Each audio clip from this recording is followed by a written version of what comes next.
Hello and welcome back to the channel, guys. A very exciting day as a Tolkien fan. The Rings of Power has landed on Amazon Prime. So here we are talking about episode 1 and 2. Interestingly, the show kicked off with 2 episodes to open.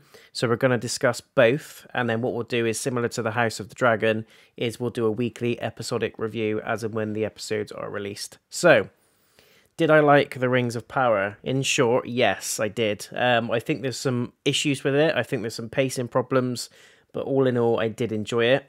I think the second episode was stronger than the first episode, and I'll go into detail as to why. But as a Tolkien fan, as a fan of fantasy, and trying to remove myself from all of that, and just being a fan of TV and shows of this nature, I liked it. So let's start off with episode 1. This was called Shadow of the Past. What I'm going to do with each of these episodes, guys, is I will talk in depth about what happens in the episode and also give my thoughts and feelings on what I liked, what I didn't like, what I think they should have done. And if it was absolutely amazing, then I will say, but also I'm going to give it a review as well. So a mark out of 10. So the first episode was interesting. It was obviously a introduction episode where we got to meet Galadriel. And if you've been living under a rock for the last 20 years, you should know who Galadriel is in the Lord of the Rings lore. She's an absolute beast if you've read the books. She's an absolute beast in the movies. You see a very small glimpse of her power in the Hobbit trilogy. She goes in and basically wipes out Sauron, sends all his ringwraiths with their tails tucked between their legs all the way to Mordor, just with a little flick of her finger. She does have that sort of power. But interestingly, a little bit of a gripe for me is the direction they're going with Galadriel. That's one of the things I didn't like about these 2 episodes. So Galadriel by lore is a sorceress. She has been learning at this point that we see in the show at least 1,000 years in terms of how to control her powers, how to use her powers correctly. She's had direction, she's had teaching. She comes from a very long line of dedicated badasses, very, very strong lineage. And I get what they're trying to do. They're trying to sort of reinvent the wheel a little bit. And I was wondering what they were going to do with this show. I wondered if they were going to stay very, very true to the lore and just play it out on the big screen. Or if they were going to take a slightly different approach and take aspects of the lore and make something completely new. And what we're seeing with Galadriel here is completely new. What we see on screen in these episodes is a soldier almost. She's kind of like a warrior. She wields a sword. She's pretty badass as she's doing it, but by the lore, that is not Galadriel. Galadriel at this point is an absolute beast with magic, spells, all that kind of stuff. And I get they probably, I wouldn't say they didn't have the budget, but this show alone was set to £1 billion in budget. So it's not like they didn't have the money. They could have gone down that route, but maybe they're just trying to tell it in a different way. I don't know. But anyway, Galadriel is not what I thought she was going to be in at least these first 2 episodes. That might change, and what I'm hoping doesn't happen, which I can see actually happening, is that she'll become all-powerful and she'll gain a sudden influx of powers and magic once she gets Nenya, which is the ring of water, one of the 3 elven rings. I can see that's what's going to happen. I hope that doesn't happen. I hope all of a sudden she doesn't just put this ring on and all of a sudden she just starts, you know, firing water balls out of her ass or anything like that. I hope it's something that is integrated into her lore. I don't mind if they go down the route of her wearing the ring, then she realizes her own potential. She's had these powers all along. I'm kind of okay with that. But what I'm afraid is going to happen is that they're just going to focus so much on the ring itself that it will take away from who Galadriel is. In the lore of the books, at this point, Galadriel is absolutely phenomenal. She is taking names, whooping ass, with very little help from anybody else. And the ring in the books, the elven ring that she gets in the books, only emphasizes that power. It only adds to what she can already do. Whereas I think what they're going with the show, and I might be wrong, is they're going down the direction of, at this point, she's kind of vulnerable. She's a little bit human to me. She can be wounded and all that kind of stuff.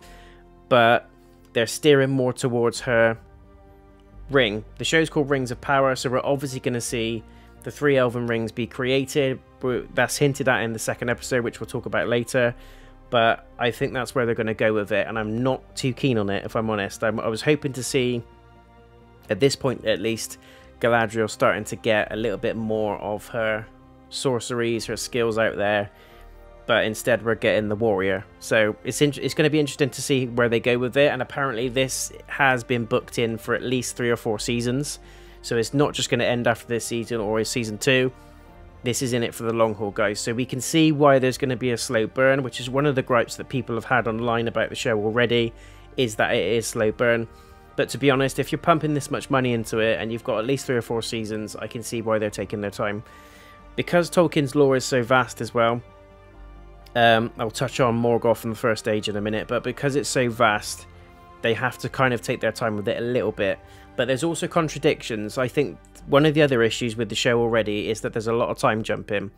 If you've got the time period that you want to talk about, and you're only going to refer to the First Age, potentially the Third Age, because this is set within the Second Age of Tolkien's lore, you essentially want to just touch on a few things on either side. But what we seem to be doing is jumping from the First Age very quickly. We see a big battle with Sauron, some of his minions, and I've got an issue with that as well, which I'll talk to you about in a minute. But we jump from that to the Second Age. We then talk about events that happen in the Third Age, and we're kind of time jumping. What I also didn't like is the whole, you know, you start off here, then we move here, and we've got the map. I like the idea of the map of Middle-earth. We see Eregion, we see Khazad-dûm, and then we're jumping between places. I like that. But it gives us no idea of time span. And that's one of the things that let the last season of Game of Thrones down. The time span jumping was ridiculous. It was almost like one of them had some sort of secret portal, some ender portal that we didn't know about, and they were able to jump between worlds instantly. So, and it does it, there's a bit of a pacing issue here.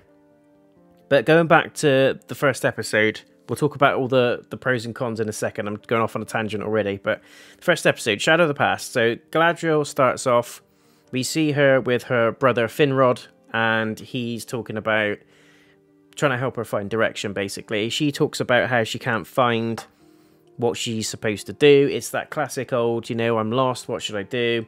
And her brother kind of uses an analogy of a boat. He just says, you know, the right path isn't always in front of you. Sometimes you have to look up, sometimes you have to look down. And a boat sails to sail, it doesn't sail to float, basically. He basically says, go above and beyond, look within yourself, follow your heart, and you'll find the reason you're here and your life purpose. And Galadriel's quite young at this point. We then go to a very, very quick battle scene, which I am absolutely fuming they didn't flesh out, because this is a scene where we see Morgoth, who, by the way, is the head of all evil. You think Sauron's bad. Sauron is like your Nama Vitrea cupcakes compared to this guy. Morgoth is absolutely badass. Tortures people, skins people alive. This is where the orcs came from as well. So he captured elves. He basically dipped them in a certain, what you call like a vat of acid, kind of like the Joker in the original Batman. Dip them in this kind of concoction, and then they come out as orcs, all deformed, all twisted, mutilated. And that is through years and years of torture, pulling their fingers off. Honestly, this guy is absolutely brutal. So if you think Sauron's bad, Morgoth is the one that you want to focus on. And when they mentioned Morgoth, I thought, yes, here we go. We're going to see that almighty fight where we've got the Spider Lord, Ungoliath on there. We're going to see Balrogs, because believe me, there's like 50 to 100 Balrogs in this fight as well. We're going to see trolls. We're going to just get a vast idea of the scale of this fight. And we don't see a damn thing. The only thing we do see, and it cuts to this screenshot here, where you've got Sauron stood over his legions of orcs. Now, it then quickly moves into the Second Age. So I get what they're saying. They're referring to Morgoth because we need to sort of tell how we're here, why we're here. But if you're going to go for 3 or 4 seasons and your opening episode just touches on that battle with Morgoth, the battle to end all times, basically, and it did end, that is what caused the end of the First Age, was that pivotal battle between the elves men against Morgoth and evil. That ended the First Age, and all we got was a little mention. We saw this tree, which they refer to as the Tree of Light. Galadriel was basically narrating over it. It kind of opens up a little bit how the Lord of the Rings does. You know, the Fellowship of the Ring, where Galadriel's character, Cate Blanchett, is narrating that first bit, where she talks about the world has changed, you know, it fell into water, blah blah blah. And then she starts talking about the rings. She talks about Sauron, and then she talks about a battle between elves and men against the forces of Sauron. Battle of the Last Alliance. So you kind of get that feeling, and you think, yes, this is going somewhere. We're going to see an almighty fight. And if I've got just 5 minutes of that, I'd love it. But they didn't. They quickly skimmed over it. So we get the Tree of Light. And then she talks about fleeing to Valinor. They've had to sort of go over to the Undying Lands. And as you know, those of you that are Tolkien fans, the Undying Lands in Valinor is basically where the elves become immortal. They live there forever. They live among the Valar, which are gods, basically. And that's where they kind of stay. It's the afterlife. It's Tolkien's version of the afterlife.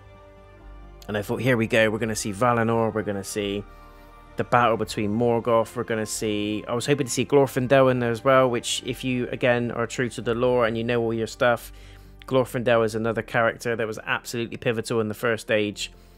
And I just cannot understand why they skimmed over so much of the First Age so quickly. It doesn't have to be the whole first episode, but if you're going to grip us and you're going to hook us, that first episode needs to be absolutely spot on. And I think the CGI in the first episode was fantastic. I don't think there was anything at all wrong with the CGI. I think the set pieces were great, the costumes were great, the direction they were going in was fantastic. I just think the delivery could have been better. I think we should have spent a little bit more time on Morgoth, just so we can understand how Sauron got there, why Galadriel is so hell-bent on ending the cult of Morgoth, basically, how it all started, why it all started. Just give us a little bit more, and I think we would become a little bit more attached to the characters in later episodes. We would understand Galadriel's struggle a bit more, why she took up that vow to avenge her brother and to continue hunting Sauron. It would just make a little bit more sense, but we don't go down that. But anyway, that's a conversation for later. So there's a really cool scene then when you see her placing her brother's helmet on a massive, massive pile of helmets, elven helmets, where clearly thousands have died between this war between Morgoth and Sauron. So Sauron is kind of the predecessor to Morgoth. He is the student, Morgoth is the master, and Sauron just kind of likes what Morgoth does, takes what he wants to use in his own teachings, and become a master of evil, basically. So we see Galadriel stuck in the helmet. She talks about death, and then we instantly jump to Morgoth being defeated, but her brother died in that war. I just would have liked to have seen a little bit more in that. We literally go from one scene of, here's going to be a great battle, it was an amazing battle, it literally decided the age of the earth, and all of a sudden, we cut to her brother, who is dead on a slab, and she takes up arms and says, I'm going to avenge my brother, I need to find Sauron, I need to end this evil for good. And I'm like, what? Come on, you've just skipped over literally hundreds of years in the blink of an eye. You could have just spent a little bit more time on that.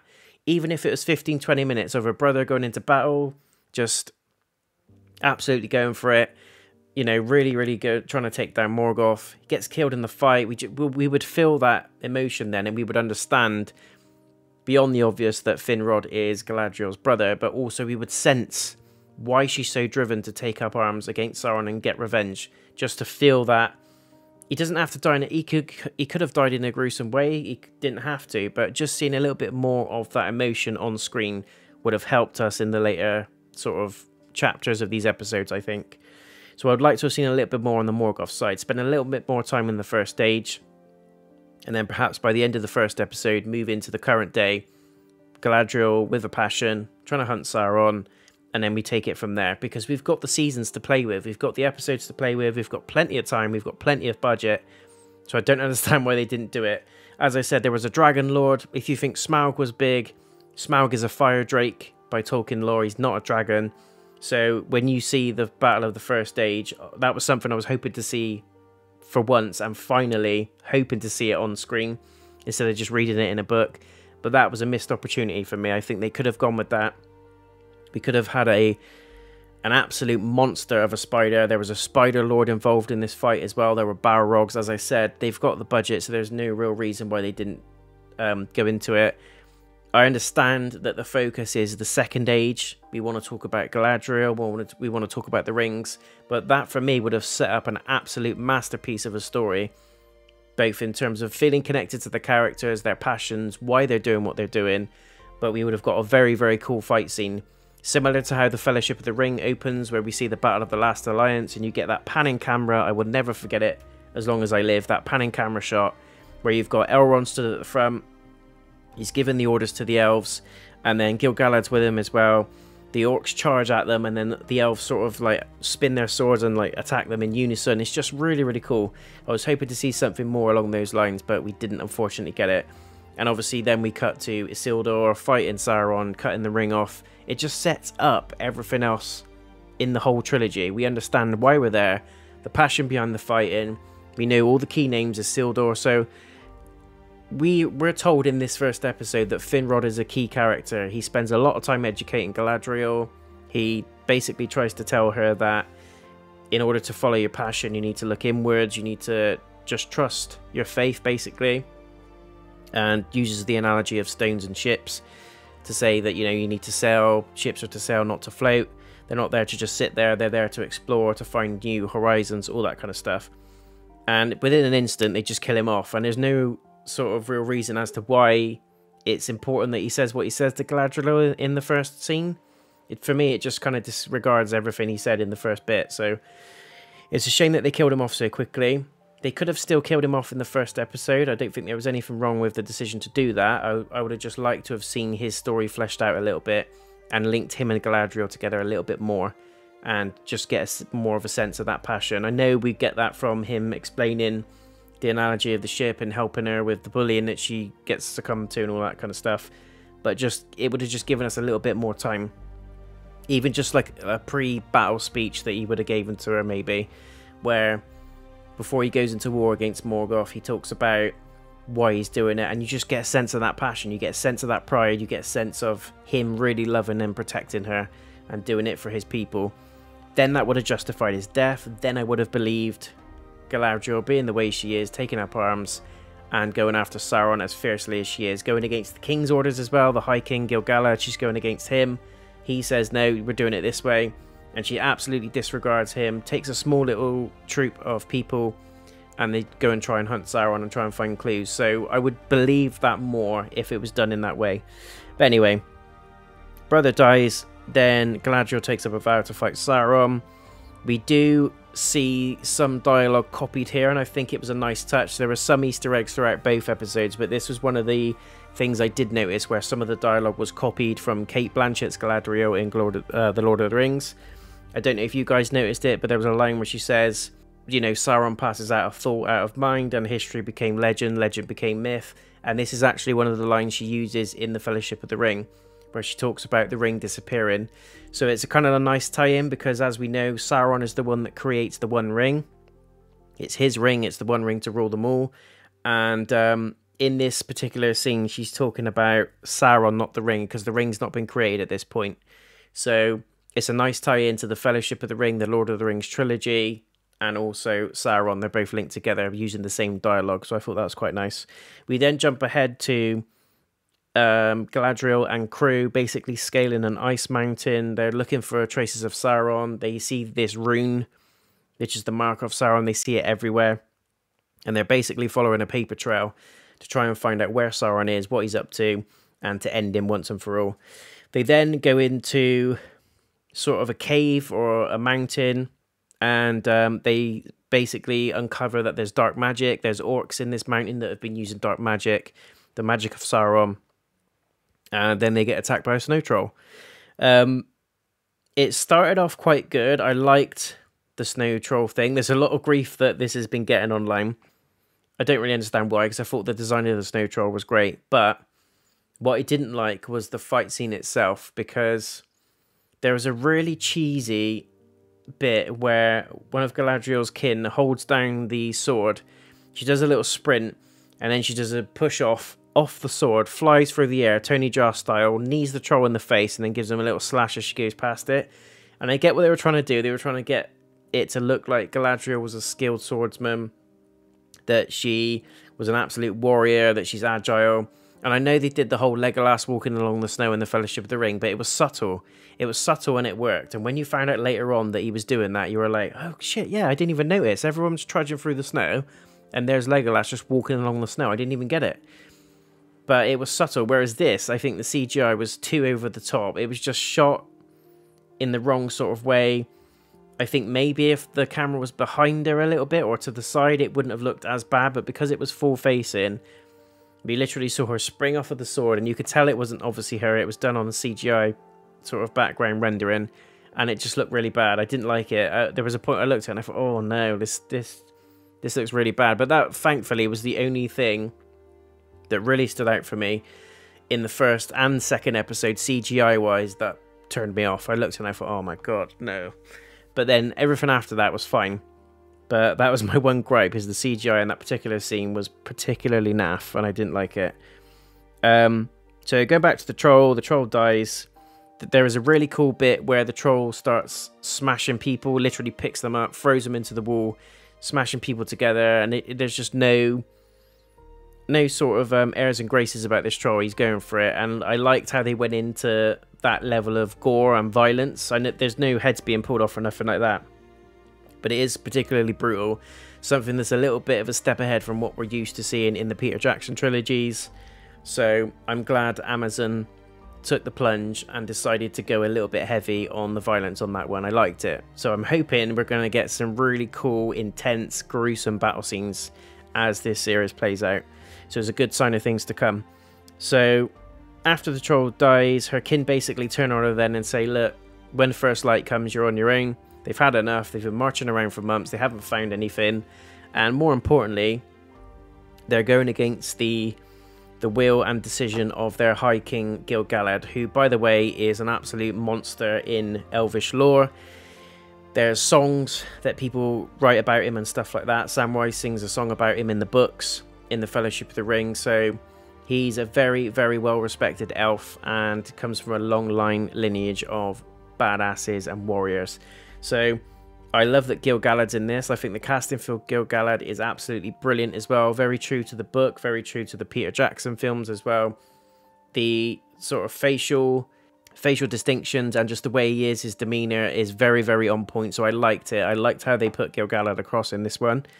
So jumping back to the story of the first episode, so the kin basically say, you're going against the king. We haven't found anything. You're on your own. So Galadriel kind of looks a little bit pissed.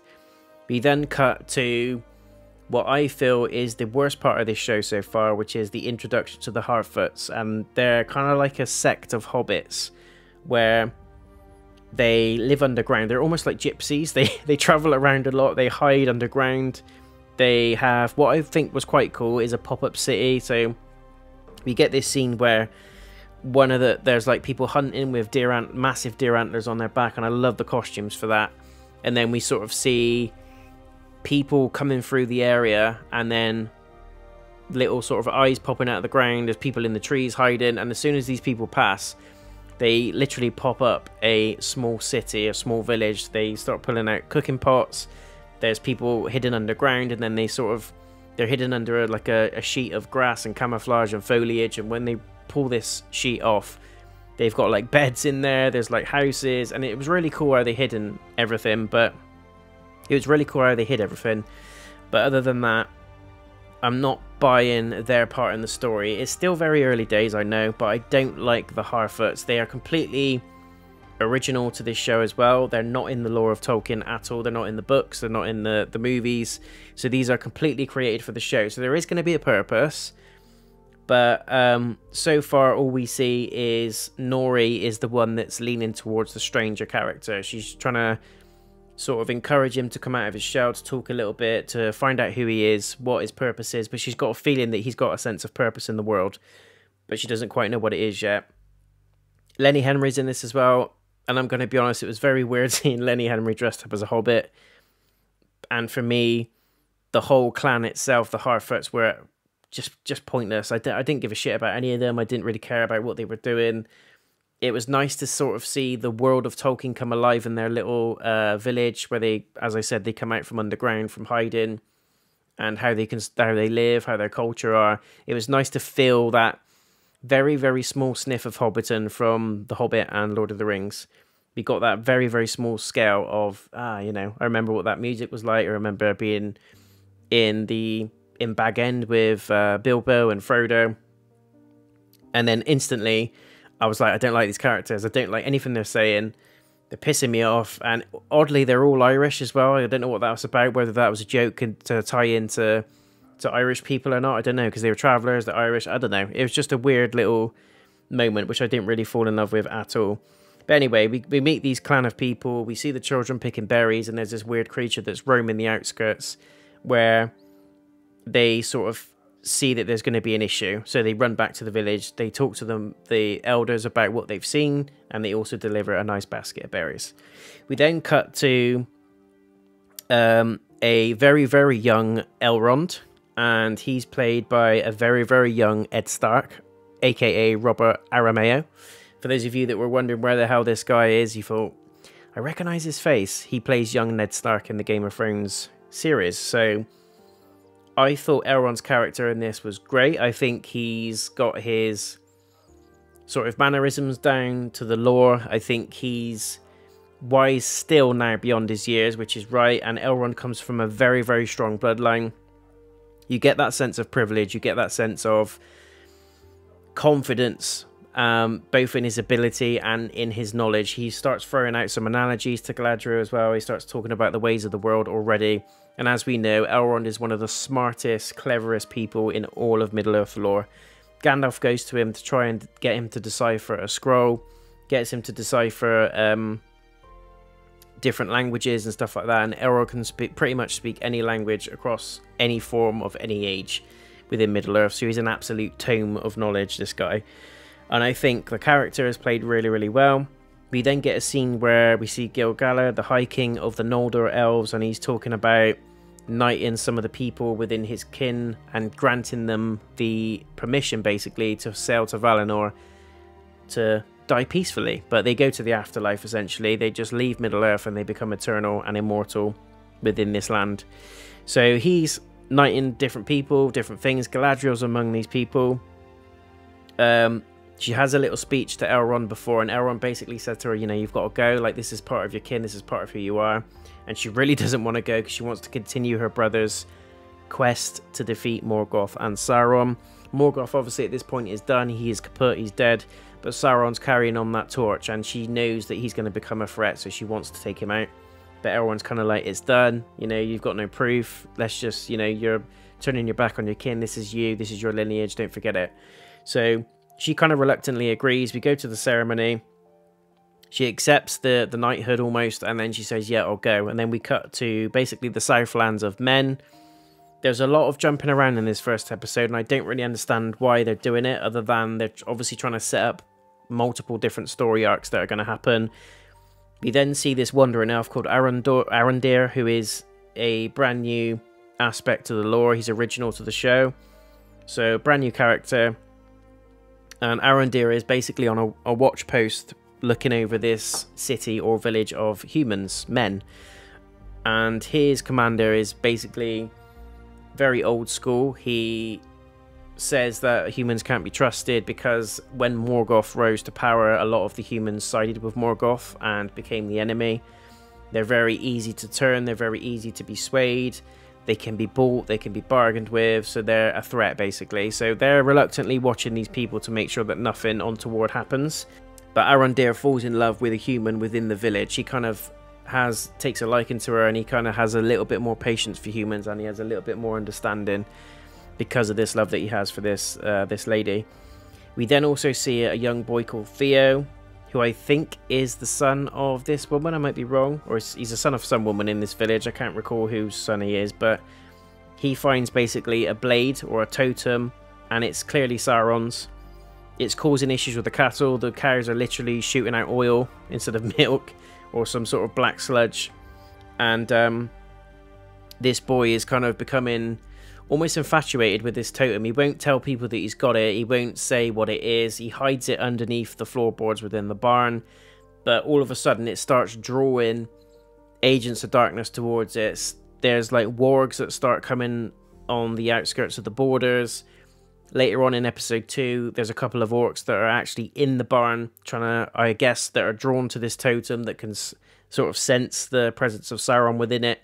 And it draws all sorts of evil towards it. So He's been a bit of a dick with this totem. We obviously know that it's going to cause issues later on down the line, but this boy says absolutely nothing about it. Keeps it. We then have mention of Celebrimbor, which I was very, very happy with. For those of you that don't know, I haven't played the Middle-earth Shadow of War games with Talion the Ranger.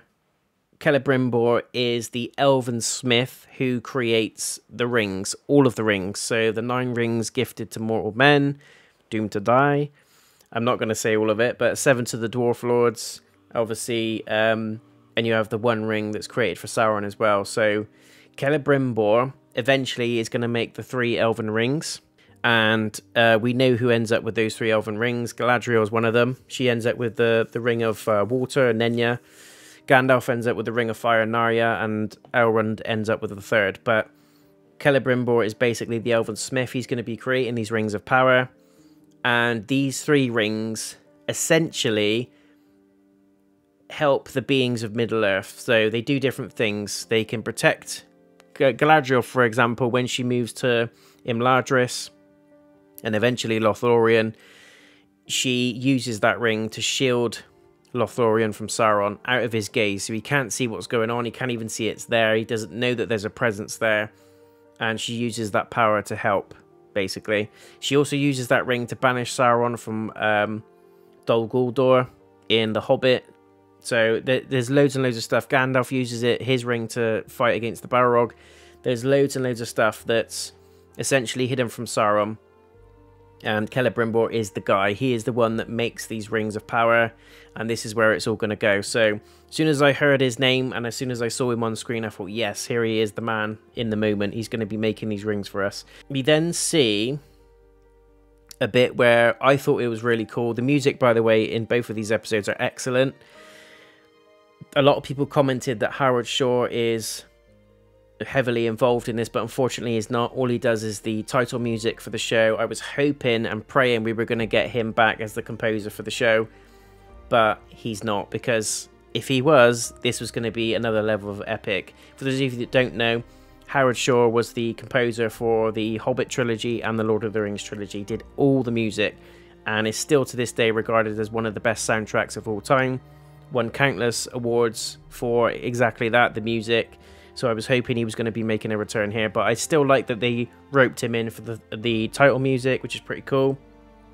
But all in all, the music I think is still good anyway, regardless of that. But going back to the story of the first episode, we're coming to a close now. So we then see Galadriel getting on the boat to Valinor. She's sailing off to the Undying Lands. All her kin are sort of stood in white gowns. They start singing.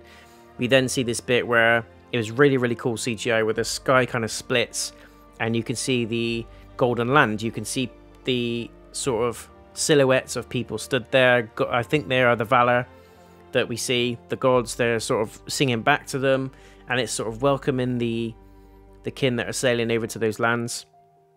And it's nice and peaceful. It's nice and relaxing. All of a sudden, Galadriel gets this glint in her eye, and she sort of remembers what her brother said to her. She looks down at her sword, which she reluctantly hands over because they have to give away all their possessions. They have to throw them overboard, their clothes, everything, their armor, because they give themselves totally to this land. And obviously the Valar don't tolerate people coming in with swords and stuff like that, because it will give the urge of conflict. So if you haven't got a sword, you're not going to be tempted to use it, sort of thing. So she throws her sword down, not overboard, she throws it down by her feet. They all undress, they all start singing. And there's a really, really cool CGI bit where you start to see Valinor, and then all of a sudden, she remembers what her brother said about a ship is designed to sail, not to float. She recalls her vow she made to her brother that she's going to go after Sauron, she's going to defeat him once and for all, and then she changes her mind. One of her kin sort of reaches out and says, Galadriel, give me your hand, you know, pulls her into Valinor, and she's like, nah. She just jumps off the boat, sacks them all off. By the way, where, I don't know if you guys are savvy with the Middle-earth map, but where they're sailing into Valinor is thousands and thousands and thousands of miles away from Middle-earth. So at this point I'm thinking, how the fuck is she going to get to Middle-earth? If she's going to go back to fight Sauron, she's going to drown. There's, you know, elves, like I said earlier, they're immune to diseases, they're immune to any kind of deformities of the body and stuff like that, but they are not immune to drowning. They can be harmed physically. So how the hell is she going to get there? So she dives in, doesn't think about how she's going to get back to land and all that kind of stuff, but she just knows that she can't go into Valinor. But she knows once she gets into Valinor, there's no coming back. So she has to do what she feels is right. She jumps overboard. We then see a really cool scene where we see a meteor flying overhead, and it just crashes into a part of the village where the Harfoots are, basically. And we don't get a sense of who this is, but Nori approaches the crater. There's fire all around it. There's what looks like an elderly man curled up in a ball, kind of like a Terminator 2 style when they come through time, and everything's sort of smouldering around him. As she steps closer to him, he sort of looks, shouts out something to her, and then everything around him goes dark. The trees start to fall over, and it's like a sound wave, and you just get a real sense of power, and then the episode ends. So at this point, I'm thinking, who the hell is this? Is this Sauron in disguise, aka Anatar, the Lord of Gifts? Is it Gandalf potentially as a Maya, because he ends up with the Ring of Fire? There's fire elements there that he was doing. But to me, it just feels a little bit too evil to be Gandalf. I'm leaning more towards it being Sauron. It could be any of the Astari, so any of the wizards. It could be Saruman. It could be any of the two blue wizards. It may be Radagast, but I just don't see why this stranger would get so much TV time if it's Gandalf, Radagast, or what have you, because they don't really fit into the lore at this point. And also, all the wizards come to Middle-earth by the lore, by ship. So I know they're going down a different route, and I know they're taking a different approach to the story, and I like that they're going bold with this one, and they're doing something different. But for me, I feel like it's more likely going to be Sauron or Saruman versus Gandalf, Radagast, or one of the blue wizards. I don't know. Other than that, it could be Tom Bombadil. I had a very quick moment thinking this could be Tom Bombadil. You know, for those of you that don't know, he is arguably the strongest being to ever set foot in Middle-earth. He has been there since the beginning of time, in essence. He can talk to creatures, which is what we see in some of the scenes of the stranger that we see. He's got an intense amount of power, and he is one of very, very few beings amongst Middle-earth that can refuse the power of the One Ring. He could have held the ring in his hand and never, ever be tainted by it. He was just absolutely immune to it. So maybe it was Tom Bombadil. I don't know. But I thought that was quite a cool little thought. I don't think it would be. It wouldn't really make sense in the lore of the show. From what I've seen so far, it wouldn't really fit in the literature of what we're seeing. I think it's Sauron. That's my guess, but I could be wrong. And the second he says, you know, his name, we don't know his name yet. We don't know where he's come from, and that's kind of what Nori's trying to get out of him. Her people are completely against this guy. They don't trust him. They said he fell from the sky. He isn't to be trusted. But another interesting theory that I heard is that this could be a Balrog. It could be Durin's Bane. The Balrog that ends up going into Khazad-dûm, into Moria, burrows itself deep underground, and later fights Gandalf when we see it in the Fellowship of the Ring. I thought that was an interesting aspect, because the Maya are essentially angels that were sent by the Valar. The Maya are supposed to be good spirits, but a lot of them fell into shadow. Sauron is a Maya. He fell into shadow, turned evil, and the Balrogs are all Maya spirits as well. So they're supposed to be angels, but they're essentially fallen angels in the Tolkien lore. And I thought, I saw online someone said that, you know, it could be a Balrog, and I thought, yes, that would fit. Durin's in this, or at least one of Durin. It would fit in nicely, because the Balrog that nestles into Khazad-dûm that Gandalf fights, the nickname is Durin's Bane. So it fits. There's fire. There's, you know, this. People were saying this is the Balrog before he turns into the Balrog, which I thought was a cool concept, and I'm all for that. But my money's on it being Sauron. So that's episode 1 wrapped up, guys. Quite a long little speech on it, but for me, it was good in some respects. I didn't like the CGI sword jump. It was dog shit. It was quite a slow burn, but all in all, I liked it. It was okay. I did feel that there was a bit of a pacing issue in the first episode. We were time jumping between places a little bit too quickly.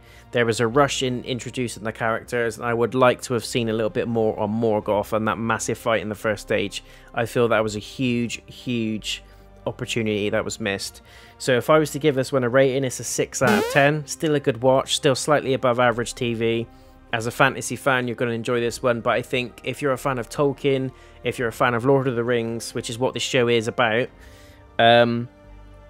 And especially if you've read the books and you've looked up any of the other lore, you're going to find flaws in some of this. You're going to not like some of it, in my opinion. I think you will be a little bit dissuaded from it. But if you're not as heavy into the books as I am, you're not as heavy into the lore, and you're just watching this as a fan of, you know, TV in this nature, fantasy TV, and you're into Lord of the Rings, but not massively, I think you will rate it slightly higher than a 6, but I gave it a 6.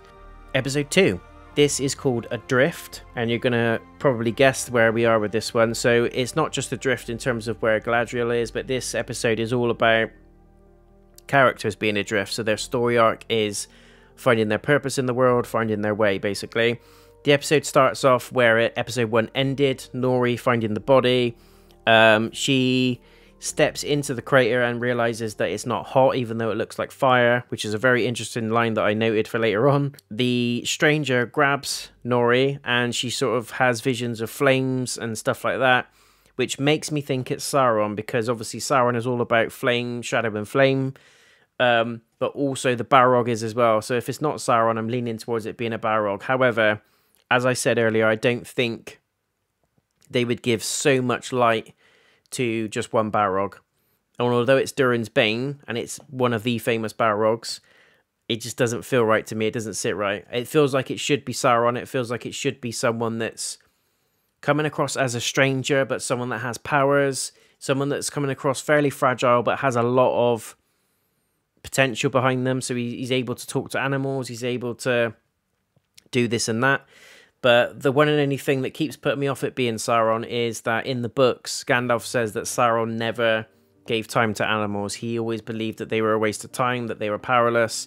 So his power was focused on sheer determination, fear, corruption, and control. So, I don't know. It could be an early days Sauron. But anyway, away from the stranger. So we see this bit, and then what essentially happened is the Harfoots put him on a cart and they try and take him back to the village. There's a little funny scene where he sort of rolls back down the hill. They're talking about what to do with him. And through their arguing, the cart just rolls back down the hill and he just smashes into the wall at the end.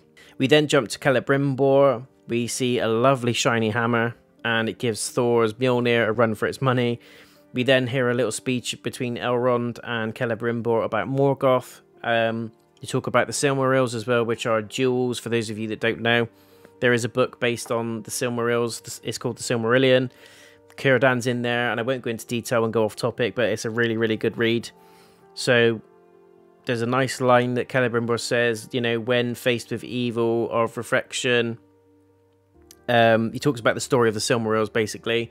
He talks about how he wants to be the greatest elven smith of all time, but the only way he can do that is if he secures a forge big enough and grand enough for him to deliver his plans. And one of those plans is making something beyond jewels. He says something that's going to be beyond petty jewels. He wants to build a forge with enough firepower, and he's got his eye on the Misty Mountains. We know what happens after this point. We know the Rings of Power are forged. So he basically says to Elrond, I need something like that, which is what the dwarves have got. And as we know in Tolkien lore, the dwarves are amongst one of the finest blacksmiths in all of history. They can make any damn thing, and they can make it very, very well. Celebrimbor recognizes this, and he says to Elrond, you know, we need to rekindle that flame. We need to go to the dwarves and ask them to use their forge. So the one thing that stood out for me, again, in this episode is the pacing. We then see Elrond jump in from Eregion to the Misty Mountains within the shake of an eye. And believe me, I don't want to sound like too much of a nerd now, but that space of time is vast. He's not going to be able to walk across the road to it almost and just knock on the door of the Misty Mountains. It's going to take him months. And what I didn't like is that we didn't get any sense of struggle in traveling there. We didn't get any sense of, you know, Elrond's got provisions that he's used. We don't see any scenes where they're sat down at campfires eating and stuff like that. It doesn't have to be all time consuming. I know they're trying to press for stuff to come out quickly to try and hook people in, but they really need to give people a sense of the scale of this world. And I think if doing that through the trek from Eregion to the Misty Mountains door, Khazad-dûm's door basically, they could have fleshed it out a little bit more. Just 5 minutes, just something where they're scaling up the mountains like they did in Lord of the Rings, where that whole trek, even from the very first point of the Council of Elrond to the Misty Mountains to Moria. You know, you see them scaling up cliffs, you see them walking alongside mountains in snowstorms. You get a sense of the journey itself, and we don't get that here. So that's my issue, is that it jumped across far too quickly. I really, really like the next bit, though. They sort of knock on the door and they say, let us in, and the dwarf automatically says, no, piss off. And Elrond invokes a right to go in and basically challenge them. And the idea is that if he beats Durin in this battle of sorts, whatever it is, he can stay and he can say his word. But if he doesn't, he has to get out, and then he's banished forever. There is also a very funny little moment, which is a nod to Gimli, where they talk about salted pork, and they basically say, oh, Elrond says, you know, they do the greatest salted pork you've ever had. And if you guys remember the Peter Jackson trilogy, in Return of the King, when Treebeard, Merry and Pippin throw out Saruman, wipe him out from Orthanc and free Isengard, the next scene is Gandalf, Aragorn, Gimli, Legolas, you know, Theoden, all his crew going over to there to just see the aftermath, basically. And one of the things that Pippin says to Gimli is, you know, the salted pork here is particularly good, and Gimli's like, salted pork? Ugh. And it's like one of the dwarf's weaknesses. It's one of the best food that they like, and I just like that it was a little nod to Gimli.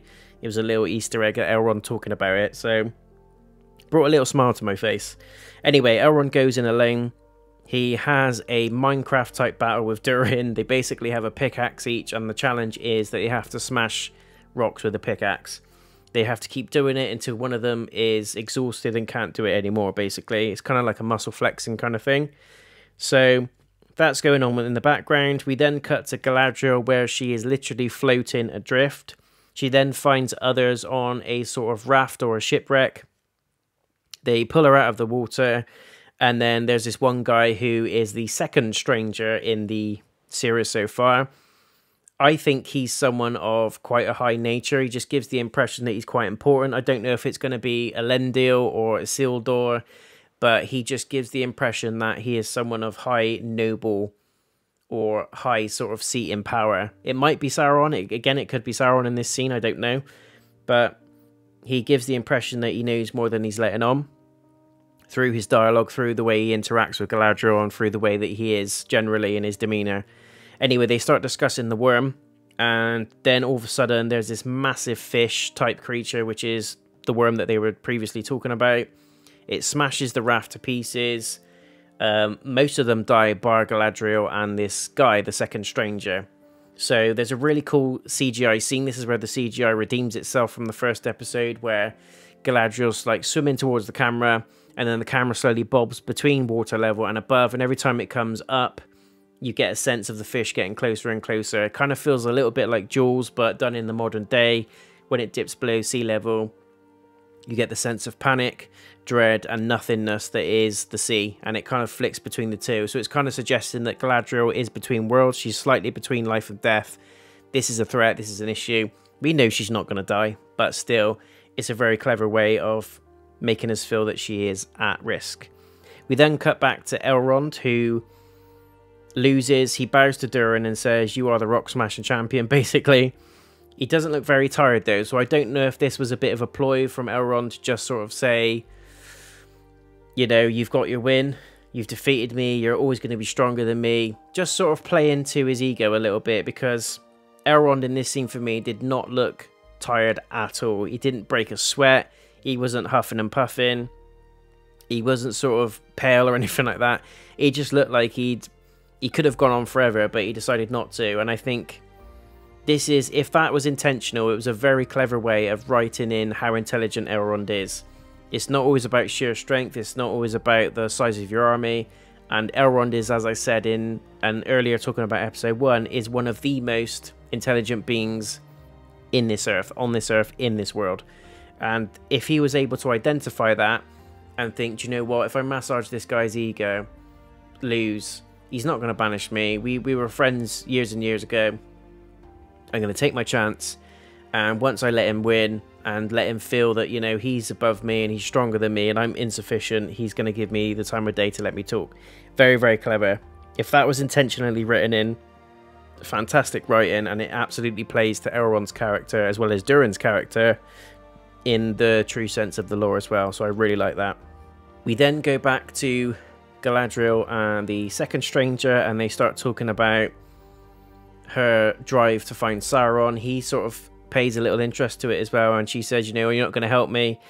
You really don't realize, you know, the strength of this being. Basically, we're all at threat. You need to help me. You need to help me get back to Middle Earth, back to my people. We need to go back and say how much of a problem this is going to be. And the guy kind of steps in and says, you don't actually know anything about me. I was driven out by my own home, my own land, by orcs, and recognizes that there's a fallen kingdom by the necklace as well that's worn, and basically says that the enemy you're looking for is in the Southlands. So again, I'm absolutely confident that this guy is of high lineage. He's potentially someone of Númenórean descent. He could be a Elendil, it could be a Isildur, I don't know, but we will, I'm sure, find out. But it doesn't feel like it's Sauron to me. It feels a bit weird that if this is Sauron, why is he helping Galadriel?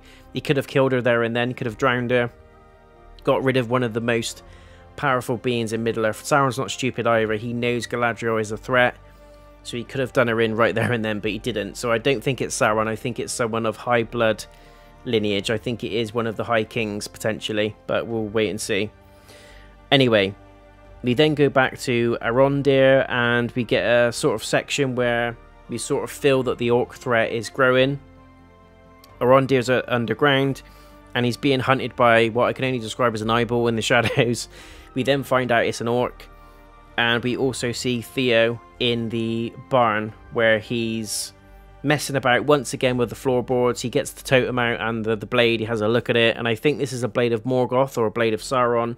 It's got that rune on it, so it's got the same sort of feel to it being Morgoth or Sauron. And we then get a scene where his mum comes into the room, but she senses that someone's coming in from underneath the floor, and it's an orc with a skull on its head. So we then get the impression that these orcs are growing in number, and I think they're going to be attracted to this totem. I think it's drawing power, because Theo kind of injures himself on it, and there's a scene where you see the blood sort of going into the blade, and it replenishes the blade, brings it back to life. But as we know, with all of Sauron's sort of objects, instruments, anything that he uses, the all-seeing stone that he uses is all kind of like a sat-nav to evil. It kind of brings in, draws in dark creatures, and we saw it in the Hobbit movies as well, in the forest where Radagast was staying in Mirkwood, where once the hedgehog was infected with what I call the Black Death, the Black Breath of Sauron, then everything else around it started to swarm in. We started seeing some of the spiders, we started seeing some of the trolls coming down from the mountain, and they're sort of drawn to the energy of the darkness, basically. There's a really good scene where the orc has a little scrap with Theo's mum, and she does him in. She then takes the head back to her people and says, there you go, there's your proof. We've got a threat at hand and we need to do something about it. So then they both leave, and the end of that episode is essentially where Theo and his mum are walking away, but you see that Theo's got the blade in his bag, and you think, you stupid shit, this is going to go absolutely tits up. But there we go. The way the episode then ends, we cut to the final scene with the dwarves, and the king shows a box basically and says the elves can't be trusted, look what we've been given. And I think it's a sound bet to say that this is the box containing the 7 rings of power that were given from Sauron to the dwarves. Now if it is, I hope they flesh this out in future episodes. I hope it's not just going to be, yeah, the dwarves got given their 7 rings in secret and here we are, everybody's wearing the rings now. This show is about the rings of power. It's about how Sauron manipulated people from different races, and it was only really the elves that saw this coming, and a select few of them stepped away from it, and it was because of the elves really that they were able to give up any kind of resistance to Sauron in the later ages. So I hope, if it is the rings of power, the 7 rings of power for the dwarves, that this is fleshed out, because I don't like the idea that this was given off screen. Where is Sauron? Where is Anatar at this? He's not called Sauron at this point, by the way. He's Anatar. He kind of goes undercover. He appears as a beautiful elf, and he's very knowledgeable, very trusting, very kind. And he sort of, over time, buys people's trust. And through that is how he gets his hand in on these races, by giving them the rings of power. Gives the rings and says, you know, once you wear these rings, you'll become the highest, most legendary of all your people. But actually what they're doing is buying into his greed, and over time they will be corrupted by their own emotions, they'll be corrupted by their own egos, and we see it throughout The Lord of the Rings and The Hobbit, how much influence these rings have on these people. The 9 rings that were given to the race of men, for example, turn them all into wraiths and eternal servants of Sauron, i.e. the ring wraiths and Nazgul. So we know what these rings can do, but at this point these people don't realise that. So I hope, if this is the 7 rings given to the dwarves, that we will see a little bit more background as to how that happened, why it happened in the next episode. If they skim over it and jump through, I will be pissed off. Hopefully they don't do it, but we'll see. We then see, as I said, Theo and his mum leaving the barn. We see a vision of Barad-dûr and a flame with this totem and this blade. So shit is going to kick off with this guy, this little kid. I don't know why he's carrying around this totem. He's just a little dickhead. He should realise that it's evil, but he's kind of drawn to it anyway. It's kind of like the ring, and how that influences Smeagol, who then becomes Gollum. Then it influences Bilbo, it influences Frodo, it even turns Boromir. Do you know what I mean? Isildur. Anyone it comes into contact with, it influences them, causes them to become greedy, selfish, and lose their minds basically. And this is kind of what this hints at is going to happen with this guy, this boy Theo. It feels like this totem is going to turn him into a little bit of a Gollum. He's going to become addicted to it, or it's going to bring something really heavy down on their heads. So it doesn't look good. The final scene is Galadriel drifting along ever so peacefully, and she's broken bonds now with the second stranger who's floated off into the distance. And Galadriel's on a sort of piece of the raft on her own. She looks up, she hears sort of birds and stuff like that, and we see this massive grand ship, loads and loads of sails on it. We see the silhouette of what I think is a man standing over the edge, and we just know that he's going to pull her out of the ship. So that's going to be episode 3. Now there's theories as to who this man is. I personally think it's Círdan, the shipwright. It just makes sense to me. He's in a massive grand ship. It's going to be someone that knows ships. It's going to be someone that knows, you know, the scale of and craftsmanship that goes into a ship like this, and only Círdan can have such a ship. There's loads of stories and there's loads of lore on Círdan if you want to go and check it out. But he is a key player in what is to come. He is actually someone that ends up with one of the rings of power. Círdan ends up with Narya, which is the ring of fire, which then ends up, he gives it to Gandalf through a little bit of a story. So I don't know. So I think personally that person we see at the end of episode 2 is Círdan. Some people have said it could be Sauron. It doesn't make sense that it's Sauron because, again, Sauron would know who Galadriel is. He knows that she is a threat. He would sense her power, absolutely. So why would he pull her from the water? He knows elves can be killed through physical means. If that was Sauron, or I was Sauron on that ship, I would launch a spear through her ass, shoot her with an arrow, or just sail off and let her drown, because, you know, she's going to fuck you up later on, and you know she's going to fuck you up later on. So I don't think it's Sauron. I personally think it's Círdan, and I think we're going to have that confirmed in episode 3. I would imagine that is how it's going to open. So that's episode 2. For me, episode 2 was a little bit stronger than the first one. I think there were still issues with time jumping and plot hopping a little bit in terms of sort of physical distances between places. But also I think, I don't know why they're afraid to flesh some of this stuff out. I know they're going down a bold direction, and a lot of what we're seeing in this series is not homage to the books. This isn't based on really any of Tolkien's books. This is an original idea, and it's using aspects of some of his lore and some of his books. So we're seeing aspects of the Silmarillion. I think it's going in the right direction. They have already signed off for, I think, at least 4 seasons. So I don't mind if it's slow burn, but I think by episode 3 and episode 4, we need to start seeing something substantial. We need to start seeing some of these relationships paying off, some of these character arcs paying off. And I think we need to start seeing some fights. We need to start feeling that sense of dread. And I think it's where it's going. I think, like I said, we're seeing the totem influence on Theo. We don't know who the stranger is. Is he good? Is he evil? I think he's going to be evil. Some people have said it could be Gandalf. It doesn't. quite make sense that it's Gandalf. It might be, I don't know. And we're getting the growing sense that Sauron is slowly, surely growing in power. But there's a few things that I'd like to see fleshed out. One of them, like I said, is if those rings of power have been given to the dwarves in this episode, what the hell? At least tell us that's what it is, or show us, do you know what I mean? Give us an inkling as to what it is. If it's not, fine, we're obviously going to find out later on what it is. But I hope they haven't just skimmed over that, because that is a massive, massive stepping stone and a massive piece of this story. Really, really skimmed over if they've already done that. So hopefully they haven't, and that's not what it is. If it is, I hope they flesh it out. I like the mysteriousness about the lore so far. I like the mysteriousness around, we don't know who the mystery man number 1 is, the guy that fell from the earth as the meteor. We also don't know who the mystery man 2 is, the guy that Galadriel was talking to on the raft. And I get the impression that we're going to find out who both of them are, and they're both going to have a huge influence on the story. So I like the mystery around it. I love the CGI so far. There was a few little bits, like I said in episode 1, that I didn't like. I think CGI in episode 2 was a massive improvement. Elrond's character's great. I love Gil-galad. I love Durin. We see like a small aspect of his family.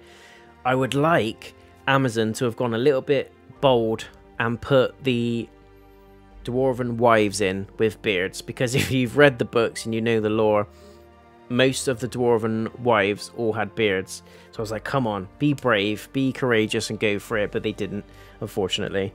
We do see some of the dwarven ladies in this, but none of them have beards. I was hoping they did, just because it would be true to the lore and it'd be a little bit bold in the current day, the current climate. I thought, if you're going to go for it, but they didn't. You cowards. Anyway, so we missed out on that, but other than that, CGI is really good, the music's great. I've got no problem whatsoever with how the scenes are put together. The only issues I currently have with the show are the pacing. It's incredibly slow at the minute, and the stuff that you do want to see is not touched on. It's not fleshed out, i.e. the battle in the first stage with Morgoth in the very first episode. That would have been iconic to have that as the opening scenes. It would have tied in nicely to the Fellowship of the Ring and how that starts, but we didn't get it. We skim over very quickly over Morgoth. We don't really understand Sauron's connection to Morgoth, and if you haven't read the books, you don't know the lore, you're not going to know his connection. Why he's related? Is he related to him? I don't know.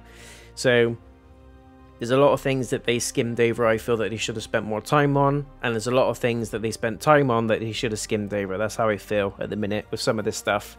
But for me, guys, this episode is a solid 7 out of 10, slightly bigger and slightly better and bolder than the first episode. Still a few things to work on. It's not by any means perfect for me, and I am coming in quite hard on this series because, as I said, I am a die-hard fan of all things Tolkien, so I'm coming in quite hard on it. But not just that, I think just as a show, I think unless you're completely just sat there blind, just watching it and thinking, wow, this looks good, you're not going to find this fantastic. And I can see where there's mixed reviews out there. I can see where there's people absolutely loving it. I can see where there's people detesting it, and I can see where there's people in between like myself. I think I'm more towards the more positive end. I'm looking forward to where the show's going. I can't wait to see sort of Galadriel's story flesh out, and that's the thing at the minute. I'm not bought into Galadriel as a character. I think it's bold that you're going against the lore and not treating her like a sorceress. You're treating her like a warrior. Maybe she'll become a sorceress by the end of it all, I don't know. But as I said, I hope they don't just go, oh, look, I've put on a ring and all of a sudden I can cast spells, because that's bullshit. I'm not buying that. Sorry, I'm not. So hopefully they don't ruin it. But there's a few gripes, like I said. The main ones for me, pacing. Should have gone a bit more fleshed out with some of the stuff. You should have cut out some of the stuff. I'm not interested in the Heartfoots. Hopefully they've got a bit more of a meaning to the show later on. But at the minute, I don't care, and I think they're pointless.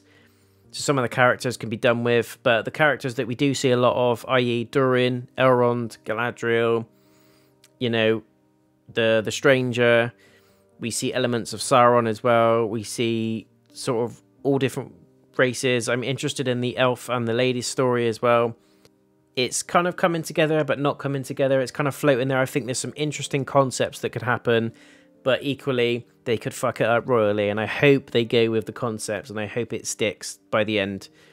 But I'm finding hope in the thought that because they've signed off already on some more seasons, that we're going to get those ramped up episodes. I don't need that every time. I don't need all-out action every single time.